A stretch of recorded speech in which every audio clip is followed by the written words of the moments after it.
لوگ جان چھڑاتے ہیں تراویح سے. لوگ رمضان آنے سے پہلے شعر میں پوچھتے رہتے یار کوئی ایسی تراویح بتاؤ جو 35 منٹ میں فارغ ہو جائے, کوئی ایسی تراویح بتاؤ جو آدھے گھنٹے میں فارغ ہو جائے, ایک ایسا حافظ بتاؤ جو اتنا جلدی جلدی پڑھ رہا ہو کہ قرآن کا ایک بھی لفظ سمجھ نہ آ جائے مگر 35 منٹ میں تراویح ختم ہو جائے. تو ایسے حافظوں کا, ایسے مساجد کا انتخاب کرنا. جو بدبخت حافظ ایسا قرآن پڑھتا ہے کہ پیچھے سننے والوں کو یعلمون تعلمون کے علاوہ ایک بھی لفظ سمجھ نہ آ رہا ہو. اگر اس حافظ نے تیزی میں قرآن کو ایسے پڑھا, اگر ایک زبر ایک پیش کو غلط پڑھا, اگر مثال کے طور پر قرآن میں کہیں اللہ کے نام پر پیش آ رہا تھا, اللہ مفعول بن رہا تھا, اور اس شخص نے پیش کے بجائے زبر پڑھ لیا, وہاں پر ترجمہ یہ بنتا ہوگا اللہ نے اس شخص کی مغفرت فرما لی.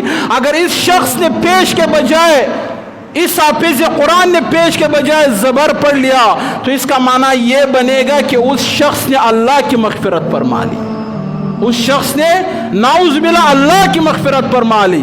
اگر ایک نقطے کا غلطی ہو گیا اور اس کا معنی بدل گیا, پیچھے جتنے بھی لوگ ہیں سب کا نماز فاسد ہو جائے گا. ایسا قرآن پڑھنا حرام ہے, اور پیچھے کھڑے ہونے والوں کے لیے ایسا قرآن سننا بھی حرام ہے.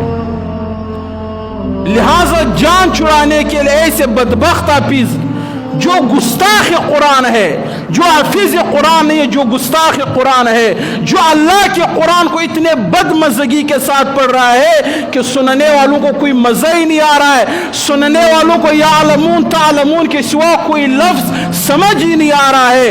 آپ کو بہت سے ایسے حافظ ملیں گے جو قرآن اتنے تیزی کے ساتھ پڑھتے ہیں کہ ایک لفظ کا پتہ نہیں چل رہا ہے کہ حافظ صاحب قرآن پڑھ رہا ہے یا کوئی گانا سنا رہا ہے.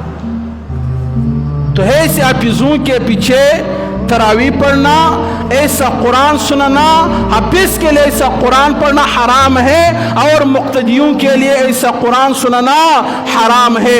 اگر ایک لفظ کی غلطی ہو گئی, ایک لفظ کی, پیش کی جگہ زبر پڑھ لیا, پیش کی جگہ زیر پڑھ لیا, اور اس کا معنی چینج ہو گیا, تو حافظ صاحب کی نماز بھی فاسد ہے, اور پیچھے جتنے بھی لوگ کھڑے ہیں ان سب کی نماز بھی کیا ہے, فاسد ہے. لوگ جا رہے عالم ترقی پہ کہ تراویح پڑھ رہے, بھائی وہ آدھے گھنٹے میں فارغ ہونا, تو نے کون سا چیر مارنا ہے جب تو فارغ ہو جائے گا. بدبخت انسان, ایک مہینہ عبادت کا, اس میں آپ تراویح نہیں پڑھ سکتے ہو.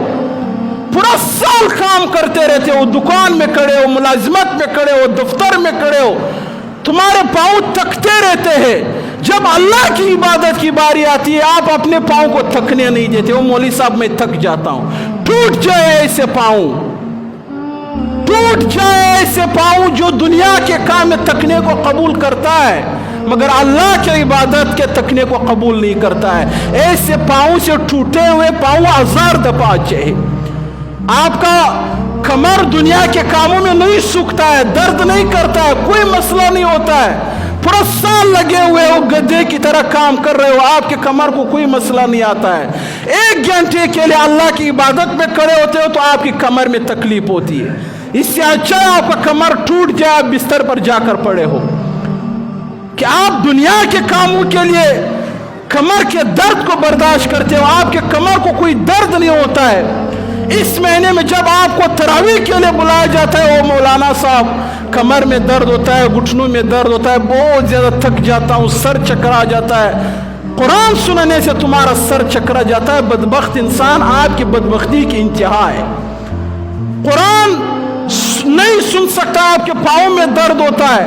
ایک تو وہ شخص ہے جس کو درد ہوتا ہے, پورا سال درد ہے, کام میں بھی درد, ہر وقت تکلیف میں مبتلا ہے, اس کی بات تو ٹھیک ہے. مگر جو شخص پورے سال کام کرتا رہتا ہے, پیسے کما رہا ہے, دنیا کے کام میں لگا ہوا ہے, کوئی مسئلہ نہیں ہے. جب رمضان کا مہینہ آتا ہے, وہ مولانا کو ایسی تراویح بتاؤ جو عالم ترقیف والی تراویح ہو, جو آدھے گھنٹے میں فارغ ہو جائے. کچھ تو خدا کا خوف کرو, کچھ تو شرم اور حیا کرو. پھر جا کر ایسے حافظوں کے پیچھے پڑتے جو 1.5 گھنٹے میں 3 پارے پڑھتے ہیں.